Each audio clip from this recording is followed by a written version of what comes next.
Hello and welcome back to the Fantasy Cricket Coach. Today we're going over Game Week 5, looking at my team selection and some of the general trends from managers this week. So welcome to the video and let's get straight into it. So we're looking at the transfers in this week. The top transfers in between all managers on the Cricket Draft platform. Porter at the top, he is a top option. He's a really good option. I think he's probably going to come into my team. Very, very good Essex seamer. And now with sometimes Cook maybe not being around, maybe being rested by England, he's on that watch. He could really take on more responsibility with the new ball and really lead that Essex attack. So I think he's a fantastic option. He's a very good player by himself, and he'll play almost every week for the rest of the season as well. So he's a bit of a set and forget player. Really would recommend bringing him in this week. Great option. Someone else on this list that is interesting is Booth. I think he's very cheap. He's a good option. But with Hannon Dorby coming back, is he going to be used as much? Maybe. Is he going to play? Maybe he'll have a lower game involvement. It's one to watch. I think if he does play and he has a good game involvement for his price, is really, really good. Great option. But maybe just one to watch for this week. For the rest of them, they're all good options that blank this week. So getting them back into the team, no worries with that. I think everyone on that list sort of makes sense for the transfers in this week. As for the transfers out, Fergus O'Neill, top of the list. It's sad, but the contract's over, so he has to go. He's done so well for his county, but I think the main point is it's a big opportunity because it frees up a lot of funds. He was quite an expensive player, so it's a lot of funds to take elsewhere. I think O'Neill to Porter is probably a very popular and easy swap this week, and that looks pretty good to me. I think it's definitely one I'm looking at, and that looks pretty good to me.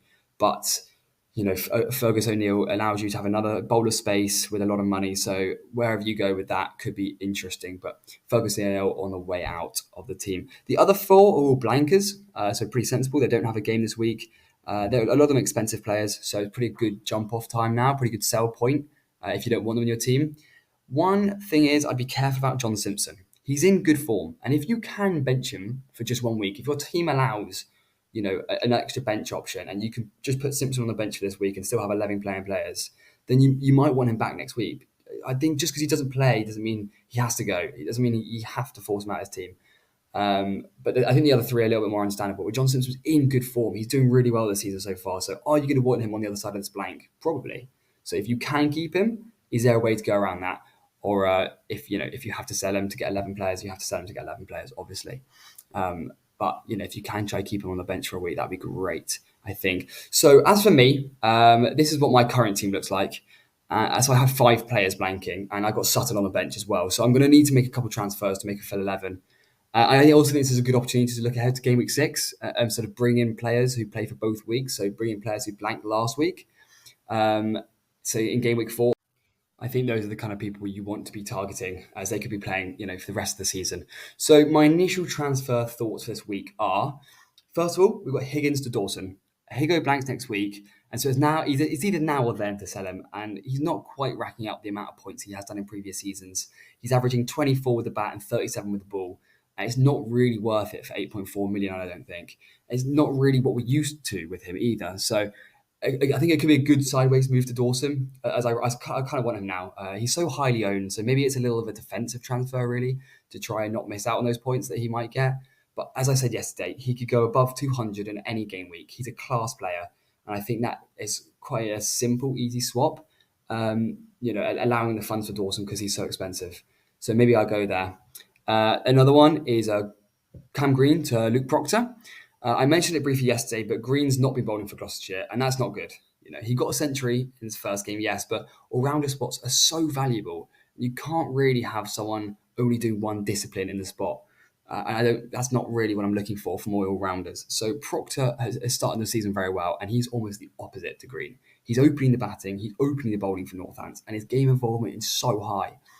I'm even thinking about captaining him this week against Leicestershire, but Leicestershire are doing very well at the moment, so it's a pretty hard fixture. So it's a pretty tough choice, but I think Green to Proctor looks like a good move for me, and that frees up a lot of funds too, which is nice.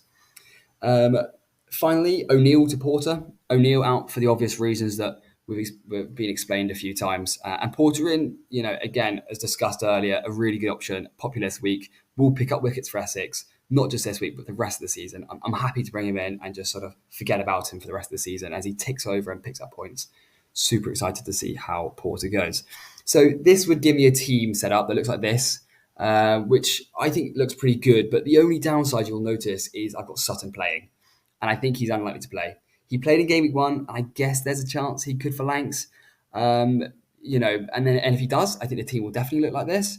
But I'm not sure it's worth having the transfers I've just talked about and then only having 10 players. I'm not sure that's worth it. So I'm thinking about getting rid of Sutton.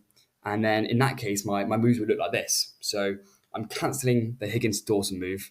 And in that case, I'm moving Sutton across to a playing bowler that's under 4.9 million. In this example, I've gone for Tazim Ali, I think, because if he plays, he's a really good value option. But then, with someone like Cunningham will be back, as I spoke about earlier, maybe he doesn't make the team, maybe he doesn't start. So in which case I can move to a Ned Leonard or someone similar under 4.9 million. That would give me a full playing 11. So finally, before we look at my final team, just a couple of notes for this week. A couple of maybe targets you might want to look at. Both Dean Elgar and Joe Root are likely to be playing for this week. This could mean that maybe Brooke could be back too. And I think for the England boys, they could be really good punts for a couple of weeks or as long as they play. Obviously, they've got so much class. They're outstanding players and they can score a lot of runs. They've done it international cricket. They'll do it at county cricket. They are really good options. As for Elgar, I think he's more likely to be around for a little longer in the season. And so he's also a very good pick. He did really well last year. And again, he could replicate that again.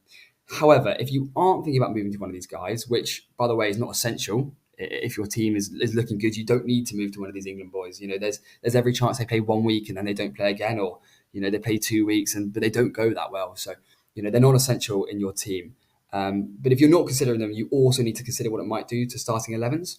For example, Yorkshire, they now have one or two of these Englishmen coming back into the side, which then means that people such as James Wharton might lose their place. So if you have him in his team, you might be aware that he might not play this week and you can start to look elsewhere. The Essex openers, again, could be in this category tree. So it's just something to consider if you want to have them, or if you want to, you have a player who might be playing in their position, just something to consider for this week. So finally, my current team setup for Game Week 5 is going to be this. I think this is what my team will look like if everything goes to plan. So I've got Proctor and Holland against each other, which could be really interesting, as they both open the batting or and the bowling, or near enough to that. And so they're going to get a lot of game time against each other, which could be fascinating. And I see that as a win-win. I see that as either both score runs or they either both pick up wickets, or one does one and one does the other. I think there's a lot of points to be had there. And hopefully they don't sort of cancel each other out. But that could be very interesting. So that's definitely a game I'm going to have my eye on. Yates and Jennings coming back in. I think Yates has done very well so far. Jennings a little less so, but big points in them both is very much possible. So I'm looking forward to seeing those guys. I'm really happy with the all-rounders. I've gotten to a point where I'm sort of expecting the least amount of points from Ryan Higgins, and I think that shows what a really good place my team is in. He's such a good player, and if I'm expecting the least amount of points from him, then the rest of the all-rounders must be doing really well. So I'm excited for the all-rounders. I think I've got a really good pick of all-rounders. As for the bowlers, I'm a little unhappy. I'm not sure if Morley or Ali are great picks. But in the weeks with some teams not playing and all the blank game weeks and all the transfers at the moment, I don't mind it too much. As for Porter, I'm very excited to see how he goes. As I've spoken about before, I think he could be really good. I'm even thinking about potentially captaining him. I think it's probably between Holland, Proctor, and Porter. I want to go for one of the all-rounders because that's just what I do. I captain an all-rounder every week. I just think that's the way to go. It's currently on Holland. It could very much be on Proctor by the deadline. It might depend on some of the team sheets and maybe some of the weather forecasts, and we'll look how that goes. But it's a bit of a toss-up between those two. So the bowlers, something to improve on, but for the moment they'll do. For 1 or 2 weeks, they'll be fine in there. And that's all for today. So thank you very much for watching. I'm excited for this week. It should be a very good game week, and hopefully I can pick up a lot of points. I'm currently sitting at around 50th in the world, so let's see how high I can get this week. Really looking forward to it. Thank you all so much for watching, and I will see you next time.